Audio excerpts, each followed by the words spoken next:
York Mets make their first move of the trade deadline, acquiring left-handed bat Daniel Vogelbach to be a DH for them. Guy that matches right-handed pitching, but they give up a really good arm out of their bullpen in Collin Holderman. Did they win this trade? Gonna talk about that on this audio-only edition of Locked On Mets. You are Locked On Mets, your daily New York Mets podcast. Part of the Locked On Podcast Network, your team every day.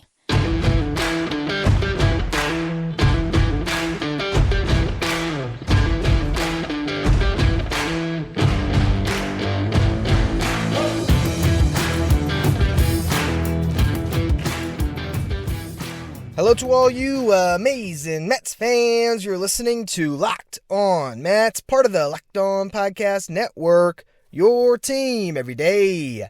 Thank you for making Locked On Mets your first listen every day. Locked On Mets is free and available on all platforms, including YouTube. The first domino of the trade deadline has fallen for the Mets as they have acquired Daniel Vogelbach from the Pittsburgh Pirates in exchange for Collin Holderman.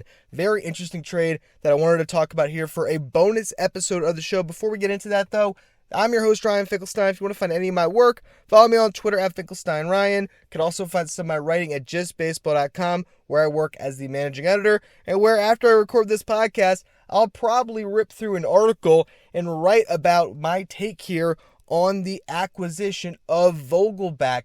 This is an interesting trade, and I think the first thing that I want to start off with before we talk about Vogelbach is the fact that the Mets just sent out a reliever that was great for them this year in Collin Holderman. I mean, 17 2/3 innings pitched, 18 strikeouts, 2.04 ERA plus of 200. His FIP was 2.26. That tells you that what he was doing was sustainable. Had not allowed a home run yet. The walks weren't too crazy, 3.6 per 9. The strikeouts of 9.2 per 9. I like this guy. You had him under control. I don't necessarily love giving up on Collin Holderman because, what I saw this year is he was a guy that was earning trust from Buck Showalter, and I thought that he was a nice piece in this bullpen. But with that said, I am not going to overreact and get too upset about this trade just yet because in reality, we're talking about a 26-year-old. Granted, you would have had him under control for a long time here, and who knows what he could have been to your bullpen, but I don't think he ever was going to ascend to being an eighth-inning guy for the Mets, something along those lines. And the reality of the situation is he kind of was found money, and if you think about the Mets bullpen moving forward, right, I don't know if Collin Holderman is on this team for the full season. The numbers were great, don't get me wrong. But I don't know if he necessarily had ascended past a Drew Smith or a Seth Lugo. And let's just talk about the Mets bullpen right now. If they're going to add to it, right? Edwin Diaz, locked in as a reliever that is definitely going to be there, no doubt. Trevor May's coming back on rehab right now. That's 2.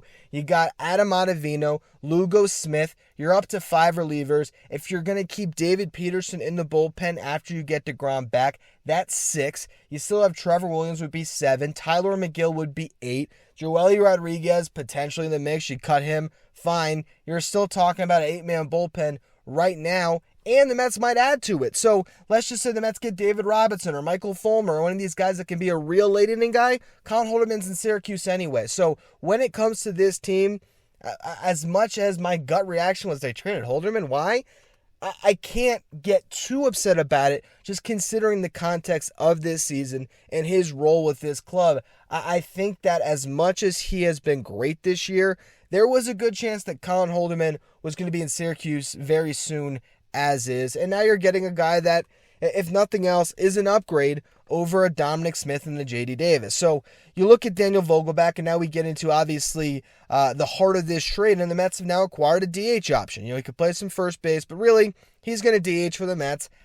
He's going to be the guy that's going to get a lion's share of the at-bats against right-handers. Obviously, I don't think that we're going to see him too much against lefties. If you look at the splits this season, he's hitting 141 against left-handed pitching. Not great. So I'd imagine they would avoid having him hit against lefties altogether. But you look at what he has done versus right-handed pitchers. He has a 149 WRC+. Now, again, that measures hitters based on a league average of 100. So 149 against right righties, that's 49% better than your league average hitter. If you look at the Mets lineup right now and try to find any hitter with the WRC plus at 149, you're not going to find it. Now, granted, because he has been getting at bats against lefties with the Pirates, a team where, I mean, they're just trying to get by right now. They're not going to bench the guy or really make him a full-on platoon player.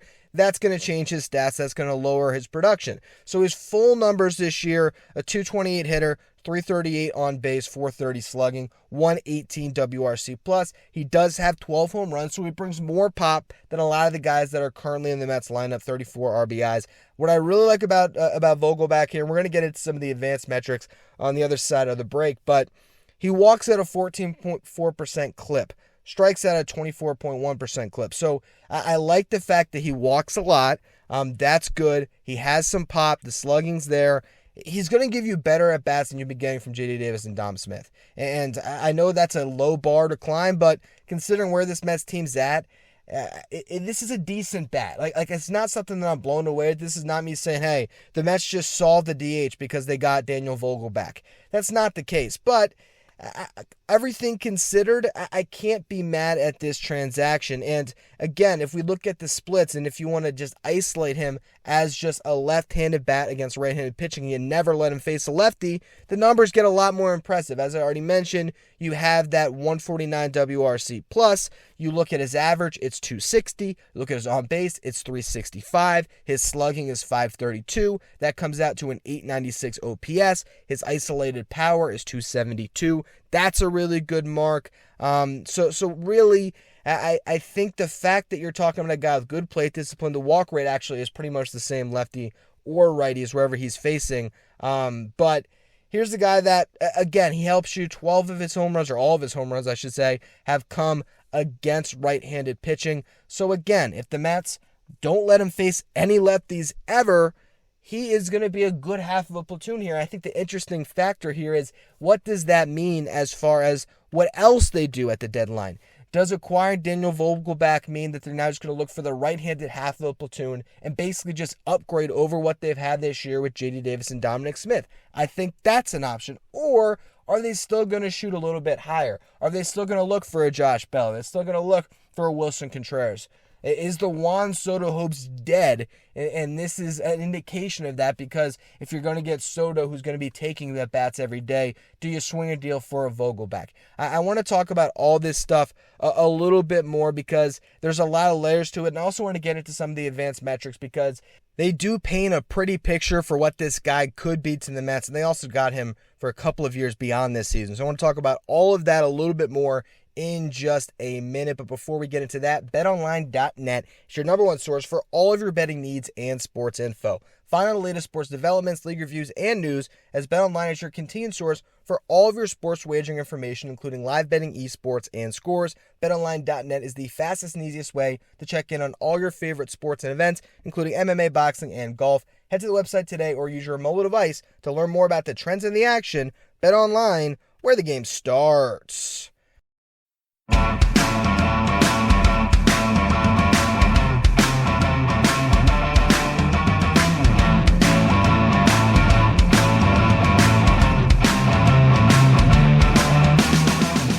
All right, so getting back to Daniel Vogelbach, a good thing about this deal, he's not a free agent until 2025. So you got a little bit of control here of this guy. You have him for this season. You have him for 2023. You have him for 2024. Basically view him as the replacement for Dominic Smith. I think the Mets are going to ship Dom off. They're going to find him a home elsewhere. I don't know what the Mets are going to get great value in return. I imagine, unless he is just a throw-in for a bigger deal, like one of the trades I've talked about, the Mets were to trade for a Wilson Contreras, and let's just say you're sending a Ronnie Mauricio out to get Wilson Contreras and David Robertson or some other prospect, whatever it is. Dom could be a throw-in to a trade like that. Let's just say you're making a trade to acquire Michael Fulmer from the Tigers. Dom's not going to get you Fulmer, but maybe you throw a different prospect at the Tigers, and Dom is kind of a throw-in. I don't think that Dom and JD have a ton of value right now, but I think you can probably find a home for them. You clear up their roster spot. Either you get a low-level prospect, or there may be, again, a throw-in piece to a bigger trade. But Vogelbach now becomes that guy that's your backup first baseman that's going to DH for you and be that left-handed half of the platoon. And again, as I've gone through the numbers, they're really strong against right-handed pitching. You just can't let this dude face any lefties, and you're going to be fine. And you look at the advanced metrics. Average exit velocity, he's in the 76th percentile. He hits the ball hard. Max exit velocity, 72nd percentile. Hard hit percentage, 74th percentile. Expected slugging, 78th percentile. The expected batting average, not the highest, in the 31st percentile, but he's walking in the 97th percentile, one of the best walk rates in all of baseball. So that really does kind of, account for some of that lost average. It doesn't matter because he has such good plate discipline that he's still getting on base at a good clip, and he's got the pop. You look at the barrel percentage, 80th percentile, whiff percentage, 75th percentile, chase rate, 95th percentile. So all of these stats tell you that he's got a good approach at the dish, and he's got some pop. He's going to hit some home runs. I think he'll be a fan favorite very quickly because who doesn't like to watch a 6-foot, 250-plus pounder out there just mashing? Sprint speed in the 2nd percentile. Don't expect this guy to leg out too many triples, although he does have one this year. Vogelbach is an interesting ad. Again, this is not the end-all, be-all for the deadline. This is the first move. If Daniel Vogelbach is all the Mets get to address their offense, yeah, you're probably not thrilled about it. But if I look at where the Mets are right now and what they needed, this is a definitive upgrade over Dom Smith and J.D. Davis. And so now what you got to figure out is the right-handed half of this platoon. Obviously, anyone who's been listening to this show knows that I love Mark Vientos. Want to see him up this year. Don't know if he's going to be that guy or if he's going to be the guy that gets that guy as a trade piece. And I think because he's not up yet, the Mets are clearly, in my opinion, waiting till the other side of the deadline to see what they're going to do with him. If they trade him, they want to keep him parked in AAA Syracuse, hitting home runs, juicing up those stats. If they get through the deadline and they're still looking at J.D. Davis as the other half of that platoon, I'd be stunned if we don't see Mark Vientos very soon after that. Travis Blankenhorn was called up. Maybe a short call for him, but he was tearing the cover off the ball in Syracuse. Kind of, a poor man's Vogelbach, I would say. Not quite as stocky, but stocky as well. A little more defensive versatility there for Blankenhorn. And also kind of similar strange names there. But Blankenhorn will be in the lineup Friday night as I'm recording this. The game's probably getting close to starting here. But again, what we're talking about with this deal is the Mets traded a relief pitcher that was good and you had a lot of control of, but you get a bat that I think you need more for this season than what Holderman was going to provide because as I already outlined in the first segment, with Trevor May coming back, with Tyler McGill potentially returning at some point in August, with Jacob deGrom coming back and potentially pushing David Peterson into the bullpen, the spots were going to get thin there for Holderman, and just based on his status as a reliever, I don't know how much longer he would have stuck. Now, granted, you could make the argument that Holderman has pitched better than a Seth Lugo or even a Drew Smith, and if that's the case, maybe you should have tried to find a way to get Vogelbach without Holderman, and you should have considered doing something with one of those guys. But again, I'm not going to knock Billy Upler too much. I think the need for a left-handed bat in that platoon, it was more important than what Holderman was giving you as, the fifth or maybe the sixth arm when it comes to the tier of trust from Buck Showalter out of that pen. And one last time, because I want to make this very clear when it comes to Vogelbach. If you throw out those numbers against lefties, and dear God, I hope Buck Showalter never hits this guy against a lefty because he just can't do it.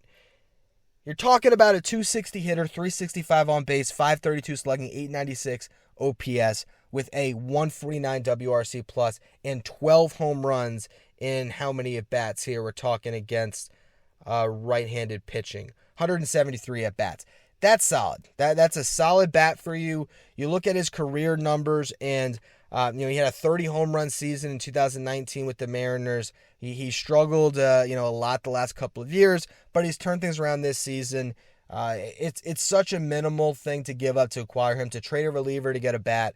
It's a good enough deal. The Mets need to do more We'll see if it's a Brendan Drury that's going to complement Vogelbach in that platoon. We'll see if they go out and get a Wilmer Flores. Those are a couple names that they've mentioned up to this point. You still could see the Josh Bell deal come to fruition here. There's a lot that the Mets can still try to do. But again, if we're talking about where they were at, what they were looking to add, I'm not going to get upset about this move. But if it's the only move, okay, we'll see. Let's just say they go out and they pair this with Trey Mancini, and they go out and they acquire two really solid relief pitchers. It might not be the sexiest of trade deadlines, but considering the roster the Mets have, these are the types of complementary pieces that could mean all the difference in the world, not only in the pennant race, but in the playoffs. So, hey, Mets get a bat. You've been clamoring for it. They got one. We'll see how he does once he gets to Queens. That's going to be all for this bonus edition of Locked On Mets. As always, thank you for listening. Make sure you follow, rate, and review wherever you get your podcast. Make sure you follow me on Twitter, @FinkelsteinRyan. Follow the show, @Locked On Mets. Thank you for making Locked On Mets your first listen every day. Now for your second listen, check out Locked On MLB Prospects, hosted by Lindsey Crosby, our prospect encyclopedia. He has you covered with everything that just happened in the MLB draft as he covers all the stars of tomorrow. You can follow Locked On MLB Prospects wherever you get podcasts.